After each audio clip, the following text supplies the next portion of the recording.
बिस्मिल्लाहिर्रहमानिर्रहीम। आज हम class 10 chapter number 11 sound numerical number 6 कर रहे हैं। न्यूमेरिकल है हमारे पास, न्यूमेरिकल हमें दिया गया है a certain sound signals has a frequency 8 kilohertz and wavelength 4.25 centimetre in air. Calculate the speed of sound in air. एक सर्टेन साउंड सिग्नल जो है ना, उसकी फ्रीक्वेंसी हमारे पास 8 किलोहर्ट्ज़ है और इसकी वेवलेंथ 4.25 सेंटीमीटर है। जबकि उस साउंड के हवा की जो साउंड है उसका स्पीड हम लोगों ने कैलकुलेट करना है। जब हम एक बार न्यूमेरिकल पढ़ते हैं तो सबसे पहले उसमें हम लोग एक डाटा कलेक्ट करते हैं, देन फिर हम लोग और प्रोसेस करते हैं। डेटा में हमें क्या क्या चीज़ें गिवन होती है। सबसे पहले हमें जो है ना फ्रीक्वेंसी दिया होता है, जिसको हम लोग स्मॉल एफ से डिनोट करते हैं। यहाँ पे 8 किलो हर्ट्ज हमें दिया गया है, यहाँ पर किलो आ गया है, जबकि फ्रीक्वेंसी का जो ऐसा यूनिट है वो सिर्फ हर्ट्ज है। तो सबसे पहले इस किलो को हम कन्वर्ट करेंगे। हम जानते हैं कि किलो जो है ना 10⁻³ के बराबर है, तो 8 उसी तरह आ जाएगा और किलो की जगह हम लोग 10⁻³ पुट करेंगे। फिर इसको हम लोग कैलकुलेटर के जरिए कैलकुलेट करेंगे। 8 × 10⁻³ हमारे पास आंसर आ जाता है 8000। तो हमारी जो फ्रीक्वेंसी है, फाइनल फ्रीक्वेंसी हमारे पास 8000 हर्ट्ज है। दूसरी चीज हमें वेवलेंथ दी गई है, जिसको हम लोग लैम्डा से डिनोट करते हैं।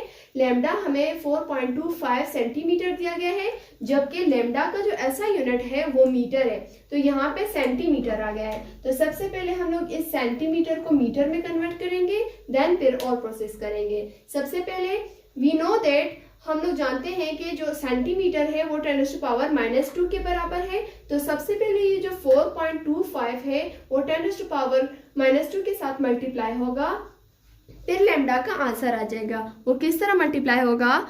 4.25 × 10⁻⁻², इसके साथ मल्टीप्लाई हो गया। हमारे पास आंसर आ गया 0.0425, यानी हमारा जो लैम्डा है वो 0.0425 के बराबर है। लैम्डा का ऐसा यूनिट मीटर है, तो यहाँ पर हम लोग सिंपली मीटर लिख लेंगे। स्पीड जिसको हम लोग स्मॉल v से डिनोट करते हैं, उसको हम लोगों ने कैलकुलेट करना है। इसके लिए फार्मूला वही लगेगा जो कि v = f लैम्डा है।